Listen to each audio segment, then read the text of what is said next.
الحمد لله رب العالمين، والصلاة والسلام على رسوله الكريم. أما بعد، فإن أصدق الحديث كتاب الله، وأحسن الهدي هدي محمد صلى الله عليه وسلم، وخير الأمور معوازمها، وشر الأمور محدثاتها، وكل محدثة بدعة، وكل بدعة ضلالة، وكل ضلالة في النار. فبالسند المتصل منا إلى الإمام الهمام الحافظ الحجة أبي عبد الله محمد بن إسماعيل بن إبراهيم الجعفي البخاري رحمه الله تعالى، نفعنا الله بعلومه وعلومكم آمين يا رب العالمين، أنه قال: باب قول الله تعالى: ونضع الموازين القسط ليوم القيامة وأن أعمال بني آدم وقولهم توزن. وقال مجاهد: القسطاط العدل بالرومية، ويقال القسط مصدر المقسط وهو العادل، وأما القاسط فهو الجائر. وبه قال حدثنا أحمد بن إشكاب قال حدثنا محمد بن فضيل عن عمارة بن القعقاع عن أبي زرعة عن أبي هريرة رضي الله تعالى عنهم قال: قال النبي صلى الله عليه وسلم: كلمتان حبيبتان إلى الرحمن، خفيفتان على اللسان، ثقيلتان في الميزان، سبحان الله وبحمده سبحان الله العظيم. صدق الله العظيم.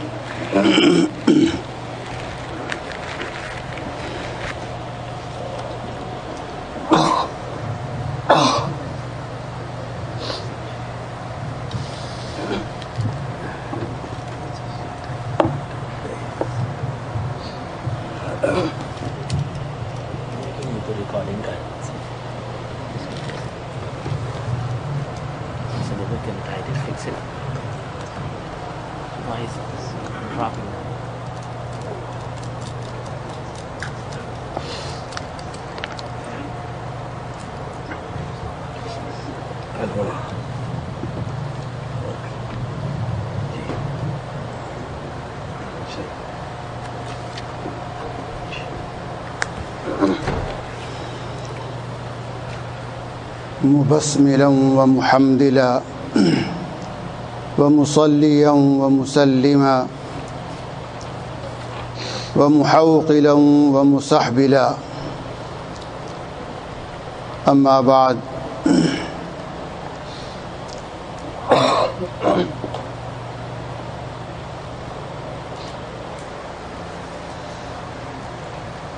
دار القرآن والسنہ کی ختم بخاری شریف کی محفل ہے، اور اس محفل میں ایک طرف تو بڑے علماء کرام میرے محترم مولانا مفتی روح الامین صاحب، اسی طرح مہمان علماء، رفقاء اور طالبان کرام، سامعین عظام اور خواتین ذی احترام، یہ سارے کے سارے اس آخری درس میں موجود ہیں. یہ میرے لیے بڑی سعادت کی بات ہے کہ میں حضرت مفتی صاحب کی خواہش پر آخری حدیث کا طالب علمانہ درس دینے کے لیے یہاں بیٹھا ہوں، ورنہ مجھ سے بھی لائق فائق خود مولانا مفتی روح الامین صاحب ہیں. انہوں نے پڑھایا ہے تو انہی کا حق تھا کہ وہ آخری درس بھی دیتے اور طلباء کو آپ کو مستفید کرتے. ختم بخاری شریف کی یہ محفل ہے، اس میں ہر قسم کا مجمع ہے، بچوں سے لے کے بوڑھوں تک، عوام سے لے کے خواص تک، ہر قسم کا مجمع ہے. اور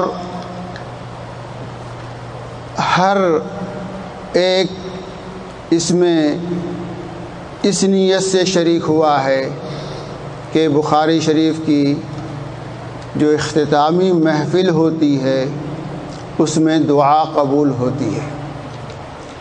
اس لیے عام حضرات کا خیال رکھنا بھی میرا فرض بنتا ہے، اور طالبان کرام کا بھی میرے اوپر فرض بنتا ہے کہ دونوں کے درمیان توازن قائم کرتے ہوئے، دونوں کی بیلنسنگ کرتے ہوئے کچھ باتیں عرض کروں، کیونکہ فرمایا گیا ہے کہ اعطوا کل ذی حق حقہ، یہاں سب حقدار ہیں، سب کا مجھ پر حق بنتا ہے، اس لیے ہر حقدار کو اس کا حق ضرور پہنچنا چاہیے، اور میں اس کی کوشش کرتا ہوں کہ ہر ایک کو اس کا حق پہنچا پاؤں۔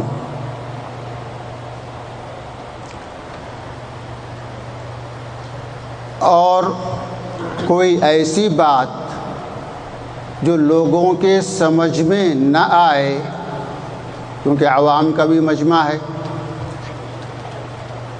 پوری کوشش کروں گا کہ عام الفاظ میں، طالب علمانہ الفاظ میں، عالمانہ انداز میں نہیں، عالمانہ الفاظ میں نہیں، کچھ کہنے کی کوشش کروں، اس لیے کہ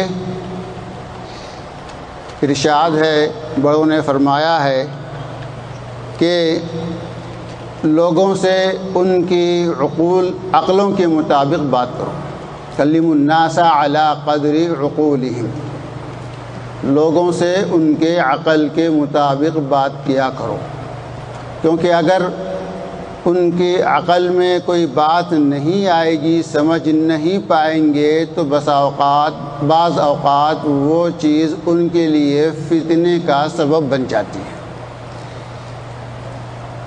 اس لیے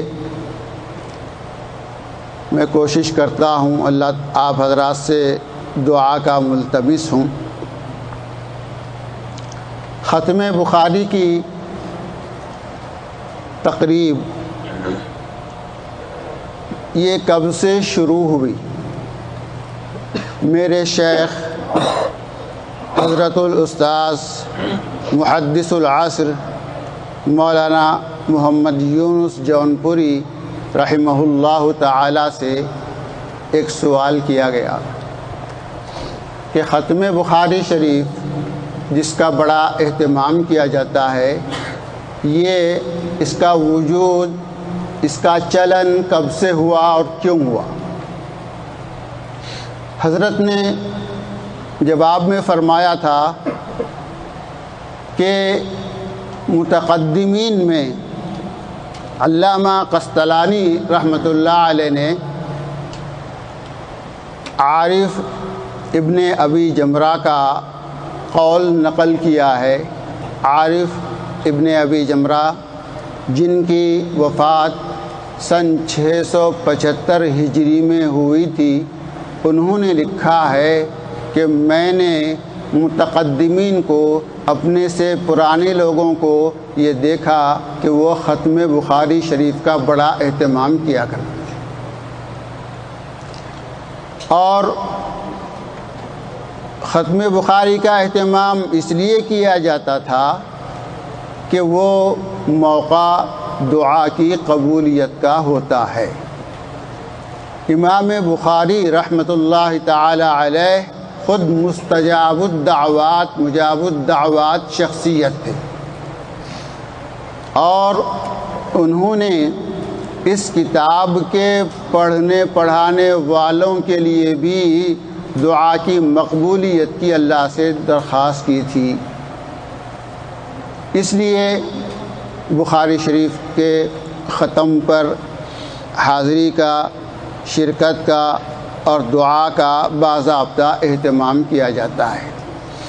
وہاں سے لے کر کے حضرت شیخ عبدالحق محدث دہلوی رحمۃ اللہ علیہ کے زمانے تک باضابطہ بخاری شریف کے ختم کا اہتمام کیا جاتا رہا ہے، اور خاص طور پر جب حالات ناموافق ہوں، مسلمانوں پر فتنے آ رہے ہوں، مصیبتیں آ رہی ہوں، ان پر مظالم کیے جا رہے ہوں، یا کوئی خاص موقع ہو، تو ایسے موقع پر بھی ختم بخاری شریف کا اہتمام کیا گیا ہے، اور اس موقع پر جو بھی دعا کی گئی ہے وہ یقیناً مقبول ہوئی ہے۔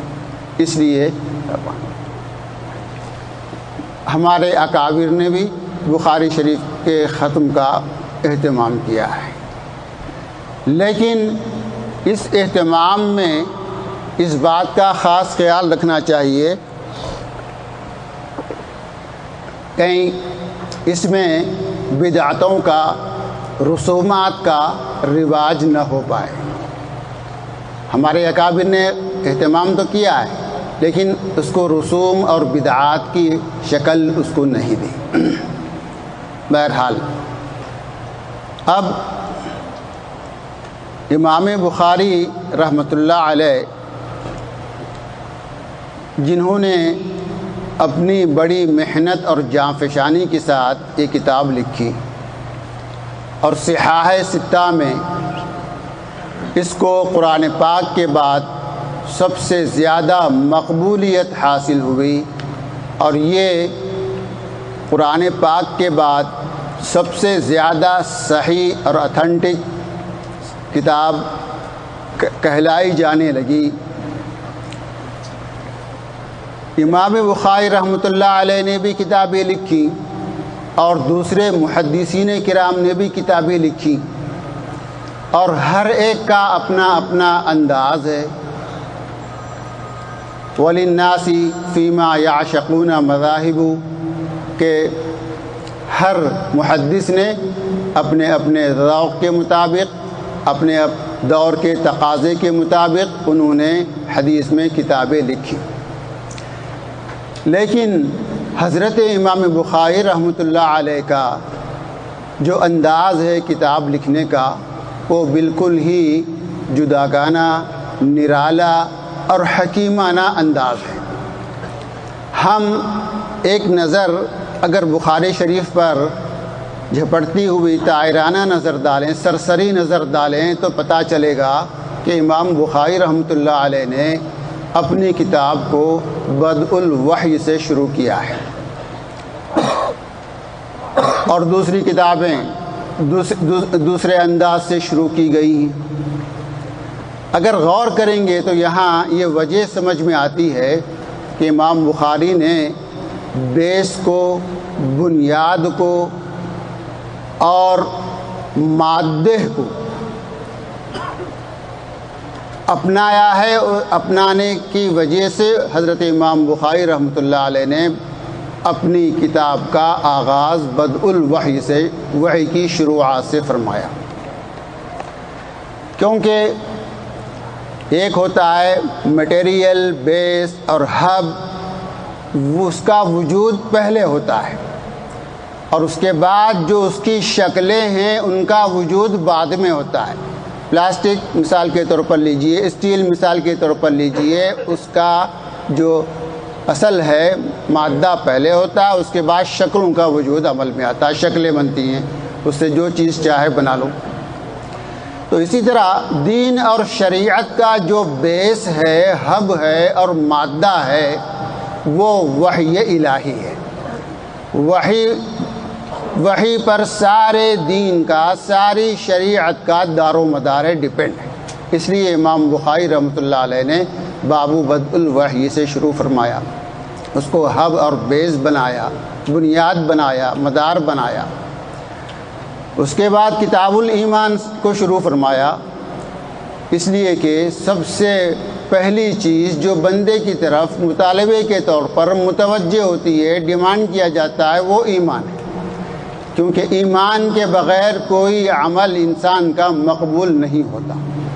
اس لیے امام بخاری رحمۃ اللہ علیہ نے باب بدء الوحی کے بعد کتاب الایمان کا تذکرہ فرمایا، اور ایمان کسے کہتے ہیں، ایمان کے تقاضے کیا ہیں، ایمان کے احکام کیا ہیں، وہ سب بتلائے۔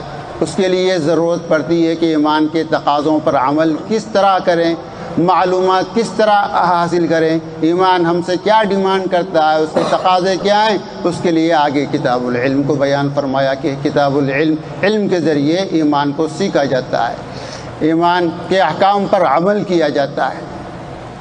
اور جب ساری معلومات ہو گئیں تو معلومات کے بعد اور پھر انسان کے اوپر سب سے پہلا جو فرض متوجہ ہوتا ہے وہ نماز کا ہے، اور نماز موقوف ہے طہارت پر، اس لیے کتاب الطہارت، کتاب الصلاۃ، اس طرح ترتیب سے حضرت امام بخاری رحمۃ اللہ علیہ نے ابواب کی تبویب فرمائی۔ عبادت میں یہ بتلا دیا کہ دیکھو اللہ سے کٹ کر کے زندگی نہیں گزاری جا سکتی، عبادت کا حاصل اور مقصد یہ لب لباب یہ ہے کہ اللہ سے بندہ کس طرح جڑے، تو عبادت میں اللہ سے جڑنا بتلایا جاتا ہے کہ اللہ سے ربط کیسے قائم کریں، اللہ سے تعلق کیسے قائم کریں، اللہ کا قرب اور اس کی نزدیکی کیسے حاصل کریں، وہ عبادت میں بتلا دیا۔ اب خدا کی عبادت کے بعد نمبر آتا ہے کہ مخلوقات کا، ادھر اللہ سے واصل، ادھر مخلوق میں شامل، اللہ سے وصل ہو گیا، جوڑ ہو گیا، کنیکشن ہو گیا۔ اور اس کے بعد انسان ایک اکیلا تو نہیں ہے، انسان کو انسان اسی لیے کہا گیا کہ یہ وحشی نہیں ہے، اس کے اندر انس ہے، یہ سب کے ساتھ گیٹ ٹوگیدر رہتا ہے، مل جل کر رہتا ہے، ماں باپ کے ساتھ، خاندان کے ساتھ، اور پڑوسیوں کے ساتھ، بھائیوں کے ساتھ، اپنے ہم وطن بھائیوں کے ساتھ، سب کے ساتھ مل جل کر کے رہتا ہے۔ ان کے ساتھ کیسے مل جل کر رہے، ان کے ساتھ معاملات کیا کرے، ڈیلنگ کیا کرے، اس کے لیے کتاب المعاملات بیان فرمایا، کتاب المعاشرت کو بیان فرمایا۔ اور کتاب المعاملات، کتاب المعاشرات، ساری چیزوں کا علم دینے کے بعد پھر حضرت امام بخاری رحمۃ اللہ علیہ نے یہ بتلایا کہ اگر ان ساری چیزوں پر علم، ان ساری معلومات پر علم ہونے کے، ان ساری معلومات چیزوں کا علم ہو جانے کے بعد اگر عمل تم نہیں کر سکتے، عمل میں کوئی کوشش، عمل کی کوشش میں کوئی رکاوٹ پیش آ رہی ہے، تو پھر اس رکاوٹ کو کیسے دور کریں۔ انسان علم حاصل کرنے کے بعد عمل کرنے کی کوشش کرتا ہے، کلمہ سیکھنے کے بعد کلمے کا بول بالا کرنے کی کوشش کرتا ہے، لیکن اس چیز میں رکاوٹ آ جائے تو پھر اس کو کیسے دور کیا جائے، اس کے لیے کتاب المغازی ہے، کتاب المغازی کو بیان فرمایا کہ کیسے دفاع کیا جائے، کیسے نفس کی رکاوٹوں کو دور کیا جائے، کیسے شیطانی کوششوں کو دور کیا جائے، اس کا خاتمہ کیا جائے۔ کتاب المغازی میں یہ بتلایا گیا کہ اللہ کا بول کس طرح بالا کیا جائے، کس طرح پھیلایا جائے، اور خود عمل کس طرح کیا جائے، عمل میں جو رکاوٹیں پیش آتی ہیں اس کو دور کس طرح کیا جائے۔ پھر اس کے بعد کتاب الانبیاء وغیرہ میں یہ بتلایا گیا کہ غازی میں کون سی کوالٹی چاہیے، کون سی صفات چاہیے، اس کو کن اوصاف کے ساتھ موصوف ہونا چاہیے، کتاب الانبیاء کے اندر بیان فرما دیا۔ اور اس کے ساتھ ساتھ باب اتباع السنہ میں یہ بتلا دیا کہ انبیاء تو بہت سارے ہیں، ان کی تعلیمات ہیں، لیکن اب کس کو ہم آئیڈیل بنائیں، کس کو ہم نمونہ بنائیں۔ سارے انبیاء اللہ کے محبوب ہیں اور معصوم ہیں، لیکن اب ہمارے لیے آئیڈیل، ہمارے لیے اسوہ، ہمارے لیے نمونہ تا قیام قیامت نبی کریم صلی اللہ علیہ وسلم، تو اس لیے باب اتباع السنہ یہ بیان فرما دیا۔ اور پھر اسی طرح ہوتے ہوتے رفتہ رفتہ کتاب التوحید پر لا کر اپنی بخاری شریف کو ختم فرما رہے ہیں، اور اس میں اشارہ ہے کہ ایک حدیث پاک کی طرف، من کان آخر کلامہ لا الہ الا اللہ دخل الجنہ، تو کتاب التوحید پر ختم فرما رہے ہیں۔ اور کتاب التوحید میں بھی جو فرقے باطلہ تھے، اپنے آستین کے سانپ تھے، ایک تو مخالف باہر کا ہوتا ہے، باہر کا دشمن ہوتا ہے، اور ایک خود آستین کے جو سانپ اپنے مسلمان نام رکھ کر کے جو باطلی کوششیں کیا کرتے ہیں، باطل تدبیریں کیا کرتے ہیں، فرقہ باطلہ کا رد فرمایا، جہمیہ کا رد فرمایا، کہیں قدریہ کا رد فرمایا، کہیں خوارج کا رد فرمایا، کہیں معتزلہ کا رد فرمایا، اور کتاب الاحکام کے اخیر میں یہ اس باب کو امام بخاری رحمۃ اللہ علیہ نے قائم فرما کر اپنی کتاب ختم فرمائی۔ تو دنیا سے چلے اور آخرت تک انسان کو پہنچا دیا، دنیا سے شروعات کی اور آخرت تک جو ہے طالب علم کو وہاں تک ساری چیزیں بتلا دی، ساری تفصیلات بتلا دی۔ اور اپنے آخری باب میں امام بخاری رحمۃ اللہ علیہ نے یہ فرمایا کہ باب قول اللہ تعالی ونضع الموازین القسط لیوم القیامہ، یہ باب اللہ تعالیٰ کے قول ونضع الموازین القسط لیوم القیامہ کے بارے میں ہے کہ ہم قیامت کے دن انصاف کی ترازویں قائم کریں گے۔ اور اس میں بھی حضرت امام بخاری رحمۃ اللہ علیہ نے معتزلہ کا رد بھی فرما دیا ہے کہ وہ وزن اعمال کے قائل نہیں ہیں، ان کی بھی تردید فرما دی۔ اور اس کے ساتھ ساتھ حضرت امام بخاری رحمۃ اللہ علیہ چاہتے تھے کہ ان کی یہ کتاب مجلس ذکر میں، مجلس تسبیح میں، مجلس حمد میں ختم ہو، اس لیے حدیث بھی ایسی اختیار کی کہ جس میں آگے سبحان اللہ و بحمدہ سبحان اللہ العظیم آیا ہے۔ تو باب قول اللہ تعالی ونضع الموازین القسط لیوم القیامہ، ونضع اس کے معنی آتے ہیں وضع کا ایک لفظ ہے، لیکن اس کے بہت سارے معنی آتے ہیں۔ کون سے معنی کہاں کریں گے، کب کس کا صلہ آئے تو کون سے معنی ہوں گے، یہ ہم کو اس کے لیے یہ پڑھنا پڑتا ہے، اس کے لیے اوقات لگانے پڑتے ہیں، اس کے لیے ٹائم دینا پڑتا ہے۔ تو یہاں ونضع وضع کے اصل معنی آتے ہیں تیز چلنے کے، اور وضع کے ایک معنی آتے ہیں جو ہے کم کرنے کے، اور ایک وضع کے معنی آتے ہیں گڑھنے کے۔ حدیث موضوع اسی لفظ سے نکلا ہے، حدیث موضوع ہے تو اسی لفظ سے نکلا ہے۔ وضع کے معنی گڑھنے کے آتے ہیں، بے شمار معنی آتے ہیں۔ تو ان بے شمار معانی میں سے کون سے معنی یہاں پر کریں گے؟ تو اس کے لیے صرف عربی دانی کافی نہیں ہے، صرف عربی زبان جاننے سے ہم کو قرآن اور حدیث پاک سمجھ میں نہیں آتی۔ میں خاص طور پر اس کو اس لیے کوٹ کر رہا ہوں، ہم میں سے اکثر لوگ مرعوب ہو جاتے ہیں کہ بھائی وہ عرب آدمی ہے، وہ 8 رکعت پڑھ رہا ہے، وہ عرب آدمی ہے، وہ اس طرح کر رہا ہے، عربی زبان اس کو آتی ہے۔ تو عربی زبان سے کچھ نہیں ہوتا جب تک کہ قرآن اور حدیث کی زبان نہ آئے۔ اس کو سمجھنا پڑتا ہے کہاں کون سے معنی جو ہے اختیار کریں گے، کون سے معنی اختیار نہیں کریں گے۔ عربی کو، عام عربی کو اس کی ہوا بھی نہیں لگتی۔ تو ونضع الموازین القسط لیوم القیامہ، ہم قائم کریں گے ترازو کو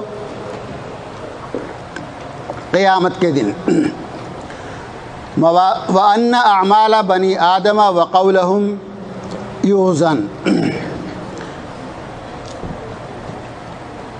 اور بنی آدم کے اعمال اور ان کا قول یا ان کے اقوال، ان کا بھی وزن کیا جائے گا۔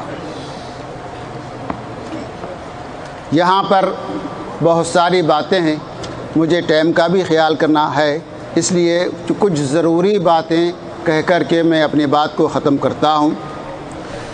الموازین میزان کی جمع ہے، اور قرآن پاک میں صرف اسی جگہ الموازین کا لفظ آیا ہے۔ ویسے موازین جمع کے صیغے تو بہت سارے آئے ہیں، لیکن الموازین اسی جگہ ونضع الموازین، موازین ہو اور وہ دوسرے اور میزان، یہ سارے الفاظ بھی آئے ہیں۔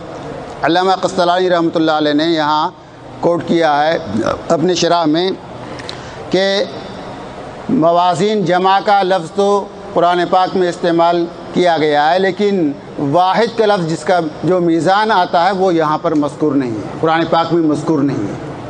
ہاں البتہ موازین جمع کے ساتھ بھی اور میزان واحد کے ساتھ بھی یہ لفظ سنت میں آیا ہے. حالانکہ لفظ میزان واحد یہ بھی قرآن پاک میں آیا ہے. وَأَوْفُوا الْكَيْلَ إِذَا كِلْتُمْ وَأَوْفُوا الْكَيْلَ وَالْمِيزَانَ بِالْقِسْطِ وَأَوْفُوا الْكَيْلَ وَالْمِيزَانَ بِالْقِسْطِ واحد کا لفظ بھی آیا ہے اور جمع کا لفظ بھی آیا ہے. میزان اللہ پاک قائم کریں گے جو قیامت کے دن، اور اس میں بنو آدم کے آدمیوں کے اعمال تولے جائیں گے اور ان کے اقوال بھی تولے جائیں گے. اعمال کیسے تولے جائیں گے؟ وزن اعمال کہاں ہوگا، کون کریں گے، کس شکل سے ہوگا، ترازو کیسے ہوگی، یہ ساری باتیں تفصیل طلب ہیں. اتنی مختصراً یہ بات سن لیجئے کہ اللہ تعالیٰ عرش کے سامنے میزان قائم کریں گے. عرش کے سامنے میزان قائم کریں گے، اور صاحب وزن میزان کرنے والے وہ چاہے جبرائیل ہوں گے، چاہے اسرافیل ہوں گے، چاہے حضرت آدم جو بھی ہوں گے. اعمال کا وزن ہوگا. اعمال یہ تو موجود نہیں ہے، ہم نے عمل کر لیا، بات ختم ہو گئی. ہم نے کوئی بات کہہ دی زبان سے، وہ غائب ہو گئی. اس کا وزن کیسے کیا جائے گا؟ اس کے بارے میں شارحین نے مختلف جو مطالب بیان کیے ہیں. کوئی کہتا ہے کہ جو یہ عمل ہمارا ہوا میں تحلیل ہو گیا ہے، جو بول ہمارا فضا میں تحلیل ہو گیا، فنا ہو گیا ہے، اس کو اللہ پاک جسم دیں گے اور اس کو ایک شکل عطا کریں گے. اس جسم کو تولا جائے گا. اور بعض لوگ کہتے ہیں کہ جو رجسٹر ہے اس کو تولا جائے گا. تو اعمال کا جو وزن ہوگا وہ حسی ہوگا، محسوس طور پر ہوگا. اب کیوں ہوگا؟ حجت کو پورا کرنے کے لیے. اللہ پاک عادل ہیں، منصف ہیں، جو بھی وہ کریں گے عادلانہ فیصلہ کریں گے، لیکن تکمیل حجت کے لیے کسی کو کچھ کہنے کا موقع نہ رہے، بندہ انصاف کو ہوتا ہوا اپنی آنکھوں سے بھی دیکھ لے، اس کا مشاہدہ بھی کر لے. اس لیے اللہ پاک وہاں پر میزان عدل قائم کریں گے اور وہاں ہر ایک کا فیصلہ کیا جائے گا. بعض لوگوں نے اس کو روحانی کہا ہے، لیکن جو حدیثیں اس سلسلے میں آئی ہیں، ایک حدیث شریف ترمذی میں آئی ہے جس کو حدیث بطاقہ کہتے ہیں. بطاقہ سلپ کاغذ پرچی والی حدیث، جس میں آتا ہے کہ اللہ پاک ایک بندے کو چنیں گے اور اس کو سامنے لائیں گے اور اس کا حساب کتاب وہاں پر ہوگا، اور اس کے 99 رجسٹر دفتر جو ہے اس کے سامنے پھیلا دیں گے، اور ایک ایک رجسٹر اس کا اتنا لمبا ہوگا جہاں تک اس کی نظر پہنچے گی، اتنا لمبا جو رجسٹر ہوگا. اور اللہ پاک فرمائیں گے کیا میرے لکھنے والے فرشتوں نے تجھ پر ظلم تو نہیں کیا؟ کیا تجھے کوئی ایکسکیوز ہے؟ کیا تو اس سے انکار کرتا ہے؟ تو کہے گا نہیں اے پروردگار، نہ تیرے فرشتوں نے کوئی ظلم کیا ہے اور نہ میرے لیے کوئی معذرت کا مقام ہے. میں اقراری مجرم ہوں، میں اس کا اقرار کرتا ہوں. اس کے بعد اس کا جو حال ہوگا وہ ہم سوچ سکتے ہیں، ہم پر اگر گزرے گی تو کیا ہوگا. اللہ محفوظ رکھے. اللہ پاک اس کے بعد فرمائیں گے اچھا سارا حساب کتاب تو ختم ہو گیا، ہمارے پاس تمہاری ایک چیز بچی ہوئی ہے. اور اس کو اللہ پاک نکالیں گے. وہ پرچہ ہوگا، سلیپ ہوگی، پیس آف پیپر ہوگا، اور اس میں لکھا ہوگا اشہد ان لا الہ الا اللہ و اشہد ان محمدًا عبدہ و رسولہ. اللہ پاک اس کو دیں گے اور کہا تم خود جاؤ، خود جا کے اپنی آنکھوں کے سامنے اس کو تلوا لو. تو وہ شرمندہ ہوگا، یا رب العالمین ادھر تو 99 دفتر ایسے ہیں اور اس کے سامنے یہ ایک پرچہ ہے، اس کی کیا حیثیت ہوگی. بہرحال مرتا کیا نہ کرتا، وہ جائے گا اور جانے کے بعد اپنی اس پرچی کو تلوائے گا. تو پرچی کو تلوانے کی وجہ سے وہ پرچی کا پلڑا بھاری ہو جائے گا اور جو سیئات کا پلڑا ہے وہ اڑ جائے گا. تو اللہ کے نام کے مقابلے میں کوئی چیز وزندار نہیں ہو سکتی اللہ کے نام سے زیادہ. یہ حدیث شریف میں فرمایا گیا ہے. اسی طرح کا ایک اور واقعہ ہے کہ ایک آدمی کو جہنم کی طرف لے جایا جائے گا. وہ پریشان حال میں جہنم کی طرف جاتا رہے گا. اتنے میں حضرت آدم علیہ السلام کی اس پر نظر پڑے گی. حضرت آدم علیہ السلام نبی کریم صلی اللہ علیہ وسلم کو یا احمد کہہ کے آواز دیں گے اور بلائیں گے, دیکھو تمہارا امتی جو ہے اس طرح پریشان حال میں چلا جا رہا ہے. اللہ کے حضور نبی کریم صلی اللہ علیہ وسلم اس کے لیے سفارش کریں گے, سجدہ کریں گے, سفارش کریں گے, دعا کریں گے. اللہ تعالیٰ آپ کی دعا کو قبول فرمانے کے بعد اس کے متعلق فیصلہ کریں گے. ادھر فرشتے اس کو جلدی میں لے جاتے ہوں گے, ادھر سے آواز دی جائے گی اسٹاپ, رک جاؤ رک جاؤ رک جاؤ. نبی کریم صلی اللہ علیہ وسلم اپنے جیب سے, جیسا بھی جیب ہوگا, ایک پرچی نکالیں گے جس میں درود شریف لکھا ہوا. تو نبی کریم صلی اللہ علیہ وسلم فرمائیں گے تو نے ایک مرتبہ اخلاص کے ساتھ درود شریف پڑھا تھا, وہ پرچی میرے پاس محفوظ ہے, اس کو لے جا اور تلوا لے. چنانچہ وہ درود شریف کی پرچی تلوائے گا تو اس کا بیڑا پار ہو جائے گا. ایسے بہت ساری حدیثیں اس سے ملتی جلتی ہیں. تو اس سے معلوم ہوا کہ اعمال کا وزن ہوگا, عمل کی ایک حیثیت ہے. وقولہم یوزن, یہاں پر مجھے ایک مختصر سی بات اور کرنی ہے کہ بات کا بھی وزن ہوگا. بات کے بارے میں نبی کریم صلی اللہ علیہ وسلم نے فرمایا کہ من سلم المسلمون من لسانہ و یدہ, مسلمان وہ ہے جس کی زبان سے, جس کے ہاتھ سے دوسرے مسلمان محفوظ رہیں. ہم کتنی باتیں ایسی کرتے ہیں جو کسی کا دل توڑ دیتی ہیں, جو کسی کے خاندان اجاڑ دیتی ہیں, اور کسی کے درمیان دشمنیاں پیدا کر دیتی ہیں, کسی کے درمیان پتہ نہیں کیا کیا فتنے پیدا کر دیتے ہیں کہ ہم کیسی کیسی باتیں کرتے ہیں, غیبتیں کرتے ہیں, چغلیاں کرتے ہیں, جھوٹ بولتے ہیں, یہ ساری چیزیں کرتے ہیں. تو مسلمان کی شان اور پہچان یہ ہے کہ دوسرے مسلمان اس سے محفوظ رہیں. من سلم المسلمون من لسانہ و یدہ. چونکہ یہ بول, یہ کلام ایسی چیز ہے کہ ہر چیز کی تلافی ہے, ہر چیز کا علاج ہے, ہر زخم سوکھ جاتا ہے, لیکن یہ بول زبان سے اٹھا کے جو ادا کیا جاتا ہے اس کا زخم کبھی بھرتا نہیں. ثنا کا, تیر کا, تلوار کا تو گھاؤ بھرا, ثنا کا, تیر کا, تلوار کا تو گھاؤ بھرا, لگا جو زخم زباں کا رہا ہمیشہ ہرا. وہ ہمیشہ ہرا رہتا ہے. یہ جراحات السنانی لہا التیام ولا یلتام ما جرح اللسان کا اردو میں جو کسی شاعر نے جو ہے ترجمہ کیا ہے کہ زبان سے جو اپنے بول سے معمولی ہوتا ہے دیکھنے میں, لیکن اس سے دل ٹوٹ جاتے ہیں, مسلمانوں کے دل ٹوٹ جاتے ہیں. اور دل ایسی جگہ ہے جہاں اللہ پاک رہتے ہیں. وہ کسی جگہ نہیں سما سکتا, لیکن اللہ پاک مومن کے دل میں سما جاتا ہے. جب وہ اجڑے گا تو اس کو بھی تکلیف ہوگی, بندے کو جب تکلیف ہوگی تو اللہ کو بھی تکلیف ہوگی. اس لیے اپنے اقوال میں, اپنے بول میں بڑی احتیاط برتنے کی ضرورت ہے. زبان اٹھایا اور اوپر لگا دیا, اس کے عواقب, اس کے نتائج نہ دیکھے, یہ ہمارے لیے کل کے دن وبال جان بن جائے گا. وقال مجاہد القسطاس العدل بالرومیہ. حضرت مجاہد مفسر کا قول نقل کرتے ہیں کہ قسطاس کے معنی یہ رومی زبان میں جو ہے عدل کے آتے ہیں, انصاف کے آتے ہیں. قسطن کا جو لفظ ہے قاف سین طا, قسطا یقسط قسطن, اس کے معنی آتے ہیں انصاف کرنا. اور قسطا یقسط قسطن, قاف کو زبر کر دیا تو اس کے معنی آتے ہیں ناانصافی کے. اس کے معنی ناانصافی کے آتے ہیں. زیر اور زبر سے کہاں معنی پہنچ جاتے ہیں. ويقال القسط مصدر المقسط وهو العادل.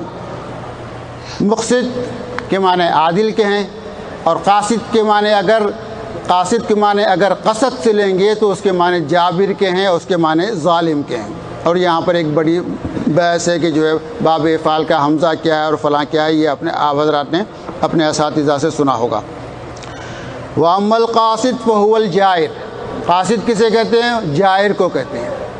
تو حضرت مجاہد رحمۃ اللہ علیہ کے قول سے یہ معلوم ہوا کہ رومی زبان میں جو ہے قسطاس کے معنی عدل کے آتے ہیں۔ قسطاس یا قسطاس، قرآن پاک میں قسطاس استعمال کیا گیا ہے، اس کے معنی رومی زبان میں عدل کے آتے ہیں۔ تو اس سے یہ بات پتہ چلتی ہے کہ قرآن پاک میں غیر عربی الفاظ بھی ہیں۔ ہو سکتا ہے اللہ ہر چیز پر قادر ہے، غیر عربی زبان کو بھی جو استعمال کرنے پر قادر ہے، اور ہو سکتا ہے وہ اصل عربی زبان میں بھی وہی لفظ ہو اور دوسری زبان میں بھی وہ لفظ ہو، اس کو توافق لغتین کہتے ہیں، یہ بھی ہو سکتا ہے۔ اب یہ کہ غیر فصیح الفاظ کو قرآن پاک میں کیوں استعمال کیا، حضرت علامہ سعد الدین تفتازانی اور ان کے شاگرد کا اس کے بارے میں سوال جواب ہے، میں اس کو چھوڑتا ہوں، اپنے اساتذہ سے سن لیں۔ وَأَمَّا الْقَاصِدُ فَهُوَ الْجَائِرُ، جارا یجور جورن، اس کے معنی آتے ہیں پناہ طلب کرنا، پناہ لینا، مدد لینے کے آتے ہیں، لیکن اسی کو اگر دوسرے سرے کے ساتھ استعمال کیا جائے تو اس کے معنی ظالم کے آتے ہیں۔ جوار پڑوس کو کہتے ہیں، حق جوار، جر جوار عربی میں مستعمل ہے، فہو الجائر۔ تو یہاں ایک بات مجھے یاد آئی کہ حضرت سعید بن جبیر رحمۃ اللہ علیہ کا حجاج بن یوسف کے ساتھ جو مکالمہ ہوا، جو گفتگو ہوئی، وہاں ایک دلچسپ گفتگو ہے، طویل گفتگو ہے، صرف میں اس سے ایک جملہ لوں گا۔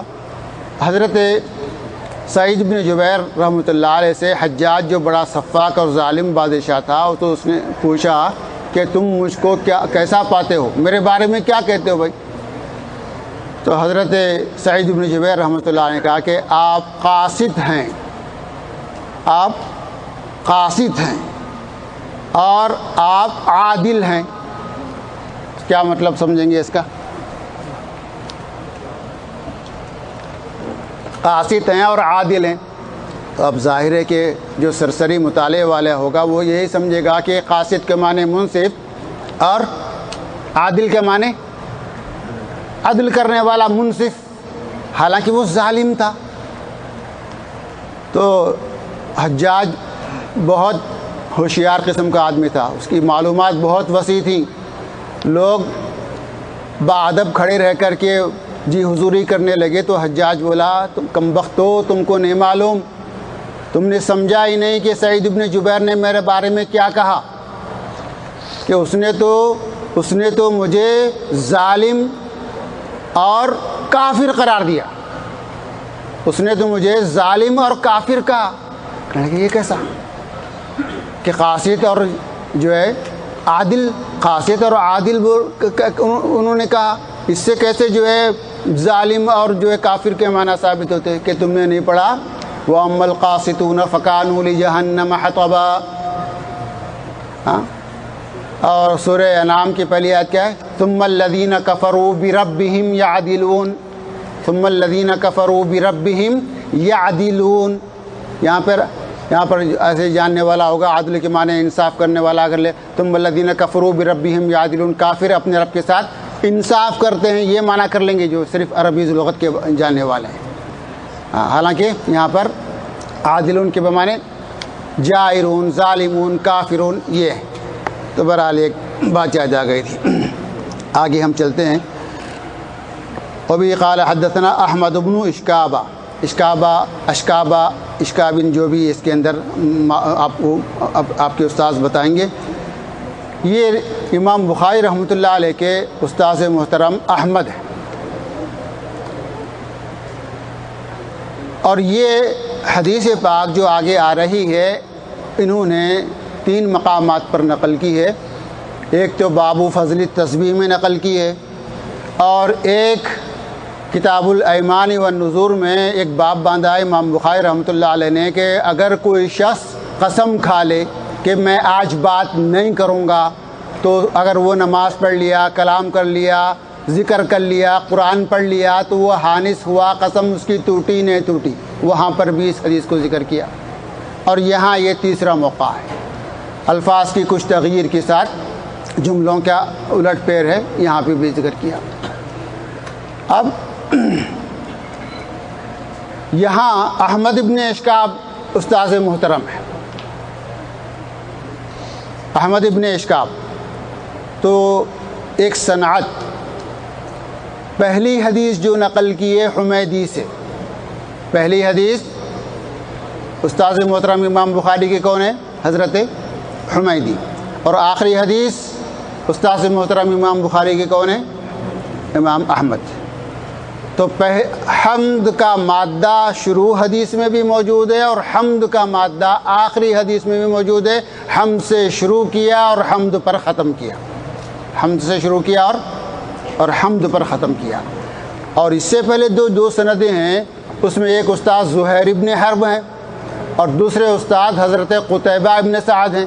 ایسا بھی ہو سکتا تھا کہ ان کی سند یہاں پر ذکر کرتے، تو لیکن یہ جو تعویلات کی، توجیحات کی، مطالب بیان کیے، یہ مناسبت نہیں ہو پاتی۔ تو پہلی حدیث میں اور آخری حدیث میں یہ مطابقت ہے، حمد اول بھی ہے اور حمد آخر بھی ہے، دونوں جگہ ہے۔ جلدی کروں، جلدی کر لیتے ہیں۔ وجہ یہ ہے کہ خواتین کو وہ مسجد خالی کرنی، اچھا ٹھیک ہے، چلیے آگے۔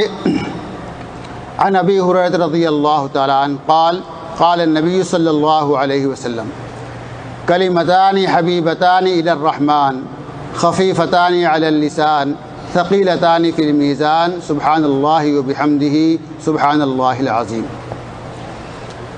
نبی کریم صلی اللہ علیہ وسلم نے فرمایا، دو کلمے اللہ کو محبوب ہیں، اللہ کو محبوب ہیں۔ اور دوسری حدیث میں آیا ہے کہ جو ہے اس کا عکس ہے، پہلے کلمے بتا دیے گئے اور بعد میں حبیب ہیں محبوب ہیں بعد میں آیا۔ اب یہاں پر یہ کہہ رہے ہیں کہ دو کلمے محبوب ہیں، کون سے محبوب ہیں؟ اس کا انتظار کرو، اس کا ویٹ کریں گے، انتظار کریں گے، شوق کے بعد معلوم ہوگا تو وہ زیادہ جو ہے دماغ میں گھسے گا، زیادہ یاد رہے گا۔ حبیبتان الی الرحمن، دو کلمے ایسے ہیں جو اللہ کو محبوب ہیں۔ کیوں محبوب ہیں؟ اس کی مرضی۔ کیوں محبوب ہیں؟ سیدھا جواب، اس کی مرضی۔ وہ جس کو چاہے پسند کرے، جس کو چاہے نہ پسند کرے۔ ایک وجہ اس کی یہ ہے کہ خفیفتان علی اللسان، زبان پر بالکل ہلکے ہیں، زبان پر بالکل ادائیگی کے اندر ہلکے ہیں، اس کے اندر کوئی سخت حروف استعمال نہیں کیے گئے، شدید حروف، سخت حروف استعمال نہیں کیے گئے، سوائے سخت حروف میں سے یہ ایک حرف استعمال کیا گیا ہے۔ اور وہ حرف تو ہمارے لیے اتنا مشکل نہیں ہے، ایک حرف البتہ ہمارے لیے بہت مشکل ہے، ہا کا نکالنا یہ بہت مشکل ہے۔ سبحان اللہ وبحمدہ، کوشش کرتے کرتے نکلے گا، اہتمام کرنا چاہیے قرآن پاک کے الفاظ کو صحیح کرنے کا۔ سبحان اللہ، ہا ہمارا نکلتا ہی نہیں، حالانکہ دوسرے اس میں شدید حروف میں سے ایک حرف آیا وہ آسانی سے نکل جاتا، ہا نہیں نکلتا۔ تو اس موقع پر میں یہ کہنا چاہوں گا کہ اگر ہا نکالنے کی کوشش نہیں کی اور اس کے باوجود ہا ہا ہا ہا پڑھتے رہے تو میں ایک چیز بتا دوں، الحمدللہ رب العالمین، الحمدللہ رب العالمین، الحمدللہ رب العالمین اور الحمدللہ رب العالمین، اس کے اندر زمین اور آسمان کا فرق ہے۔ ہم لمبے بڑے چوڑے بیانات سن لیتے ہیں، لیکن ہماری نماز کیسے سے ہو، عبادت کیسے سے ہو، 50 سال سے پڑھتے آ رہے ہیں، نماز صحیح نہیں ہے۔ الحمدللہ الحمدللہ الحمدللہ معنی سمجھتے ہیں کیا ہوتے ہیں الحمدللہ کے؟ حمدن کے ایک معنی آتے ہیں کپڑے کا پرانا ہونا، پرانی چندی، پرانا کپڑے کا بوسیدہ ہو جانا، اور ایک حمد الرجل، اس کے معنی آتے ہیں کہ آدمی کا مر جانا۔ ارے حمد النار، آگ کا بجھ جانا۔ تو الحمدللہ اللہ کے لیے بجھنا ہے، نعوذ باللہ، اللہ کے لیے مرنا ہے، نعوذ باللہ۔ الحمدللہ کی یہ معنی ہے، ہم عمر بھر سے پڑھتے آ رہے ہیں۔ کوشش کرو صحیح کرنے کی، الحمدللہ، اور اس کے بعد نہیں نکلتا تو پھر اللہ غفور الرحیم، اللہ غفور الرحیم ہے، اللہ رحمان الرحیم ہے، وہ معاف کرنے والے ہیں۔ کوشش کرنا ہر ایک کا فرض ہے اپنی نماز میں کم از کم جو قرات پڑھی جاتی ہے الحمدللہ وہ صحیح ہو. سبحان اللہ و بحمدہ خفیفتان علی اللسان، یہ ہلکے پھلکے کلمے زبان پر کوئی بھاری نہیں ہے. صرف ہاں ہمارے لیے بھاری ہے، عربوں کے لیے، دوسروں کے لیے، کسی کے لیے بھاری نہیں ہے، کیونکہ ہماری زندگی وہ ہاں میں گزری ہے، اس لیے ہم کو بھاری لگتا ہے. تو اس لیے سبحان اللہ و بحمدہ یہ بالکل ہلکے پھلکے کلمے ہیں، اس میں کوئی وقت نہیں لگتا، کوئی ٹائم نہیں لگتا. اور لیکن ہلکے ہیں تو اس کا کیا مطلب ہوگا؟ یہ اس کی ویلیو نہیں ہوگی. ہلکے ہونے کا مطلب نہیں، اس کے اندر اس کی ضد بھی پائی جاتی ہے. زبان پر تو ہلکے ہیں، لیکن میزان عمل میں جب ہر عمل کی ضرورت پڑے گی، جب ان کو تولا جائے گا تو وہ وزنی بھاری بھرکم ہوں گے، وہ وزنی ہو جائیں گے. ثقیلتان فی المیزان سبحان اللہ و بحمدہ سبحان اللہ العظیم، یہ کلمے. اور اس میں یہ اللہ کو پسند کیوں ہے؟ اس میں اللہ کی تعریف اور توصیف ہے، تمجید ہے، حمد و ثنا ہے. اگر آپ میری تعریف کریں گے یا میں آپ کی تعریف کروں گا، آپ خوش ہوں گے یا ناراض ہوں گے؟ ہر کوئی اپنی تعریف کے بول سن کر کے وہ خوش ہوگا، تو ظاہر ہے کہ اللہ پاک راضی ہوں گے، اجر و ثواب دینے کے لیے اپنی رحمت سے اس کی طرف متوجہ ہوں گے اور اس کو بے انتہا اجر و ثواب عطا فرمائیں گے. تو اس لیے سبحان اللہ بحمدہ سبحان اللہ العظیم یہ اللہ کو بہت پسند ہے اور اس کا اجر بے حد و بے شمار ہے. اللہ کی ہم تنقیص تمام چیزوں سے تنقید اللہ کی تمام ایسی چیزوں سے جس سے تنقیص لازم آتی ہے تنزیہ بیان کر رہے ہیں. اللہ پاک ہیں تمام کمزوریوں سے، تمام جو ہے خرابیوں سے، تمام تقصیرات سے آپ منزہ ہیں. اور پاکی تو اللہ کی بیان کر رہے ہیں، اس کو پاک، تو پاک ہے، تو پاک ہے، تو پاک ہے، اور تیری تعریف بہت ہے. کر رہے ہیں تعریف اس کی، کر رہے ہیں پاکی اس کی. پاک کون ہو رہا ہے؟ پاک کون ہو رہا ہے؟ پاک خود ہو رہے ہیں. پاکی تو اللہ کی بیان کر رہے ہیں کہ اللہ ہمارے پاک کرنے سے پاک ہوگا. کیا اللہ ہماری تسبیح اور جو تحمید کا محتاج ہے؟ نہیں. پاکی تو اس کی بیان کر رہے ہیں، لیکن پاک خود ہو رہے ہیں. جیسے کہ قتل پر بھی جو ہے الٹا ثواب ملتا ہے ہم کو. یہ عجیب ماجرا ہے کہ بروز عید قرباں وہی قتل بھی کرے ہیں، وہی لے ثواب الٹا، وہی لے ثواب الٹا. قتل جانور کو مار رہے ہیں، کر رہے ہیں اور ثواب لے رہے ہیں. اسی طرح اللہ پاک کی جو ہے تمجید بیان کر رہے ہیں، تسبیح بیان کر رہے ہیں، تحمید بیان کر رہے ہیں کہ اللہ پاک ہیں، ایسے ہیں ویسے ہیں. لیکن اس کا کریڈٹ کس کو جا رہا ہے؟ خود پاک ہو رہا ہے. دیکھنے میں تو اس کی پاکی بیان کر رہا ہے، کیونکہ حدیث شریف میں آیا ہے کہ جو سبحان اللہ و بحمدہ 100 مرتبہ روزانہ پڑھ لے گا تو اس کے جو ہے سارے گناہ معاف ہو جائیں گے. اس کی پاکی ہو جائے گی، اس کی تطہیر ہو جائے گی، وہ پاک صاف ہو جائے گا، وہ گناہوں سے دھل جائے گا، وہ مزکا ہو جائے گا. سبحان اللہ بحمدہ. تو اس میں حدیث شریف میں آ کے سبحان اللہ یہ آدھے میزان کو، آدھی ترازو کو بھر دے گا. سبحان اللہ اس سے آدھی ترازو جو ہے بھر جائے گی. والحمدللہ تملؤہ، اور الحمدللہ جو کہیں گے اللہ کی حمد بیان کریں گے، وہ بحمدہ جو کہیں گے وہ اس سے پوری میزان بھر جائے گی، پوری ترازو بھر جائے گی. اس کا مطلب یہ ہے کہ آدھا اس کا حصہ ہے، آدھا اس کا حصہ ہے. اور ایک مطلب اس کا یہ بھی نکلتا ہے کہ سبحان اللہ کا ثواب تو آدھے ترازو کے برابر ہے، اس کا اجر آدھے ترازو میں تلا جائے گا، لیکن الحمدللہ کا ثواب پوری ترازو کے برابر ہے. تو الحمدللہ تملؤہ بلعان سے نکلا ہے. تو سبحان اللہ و بحمدہ سبحان اللہ العظیم. یہ امام بخاری رحمۃ اللہ علیہ نے اس پر، چونکہ ہر مجلس کے اختتام پر سبحان اللہ و بحمدہ سبحانک اللہم و بحمدک اشہد ان لا الہ الا انت استغفرک و اتوب الیک ہم پڑھتے رہتے ہیں. تو اسی کلمات پر حضرت امام بخاری رحمۃ اللہ علیہ نے اپنی کتاب کو ختم فرمایا ہے. تو اس سے ہم کو یہ تعلیم ملتی ہے، نصیحت ملتی ہے کہ ہم اپنی آخرت کی فکر کریں. یہ کتاب ختم نہیں ہو رہی ہے، کتاب کے ختم سے انسان کے خاتمے کی طرف، انسان کے خاتمے کی طرف تو ہمیشہ رہنے کے لیے نہیں آیا، تو اس لیے آخرت کی فکر کر لے جہاں اعمال کا وزن ہوگا۔ یہ کتاب ختم نہیں ہو رہی، تیری زندگی بھی ایک دن ختم ہو جائے گی، تو اس لیے اعمال کو اخلاص کے ساتھ کر اور ہر عمل کی قدر کر۔ اللہ کی تسبیح، تمجید، تحمید، تہلیل، تکبیر، یہ اٹھتے بیٹھتے اذکر اللہ ذکراً کثیرا، اس پر عمل کر کے اپنے لیے ذخیرہ آخرت اور جو ہے اجر کو تیار کر لے۔ تو انشاءاللہ تعالیٰ اتنی ہی بات کافی، باقی آپ کو تمام اساتذہ بتائیں گے۔ ایک طالب علمانہ انداز میں نے کچھ کہنے کی کوشش کی ہے، وقت بھی باقی نہیں رہا اور نہ کوئی سلیقہ آتا ہے۔ اللہ پاک تقصیرات کو معاف فرمائے اور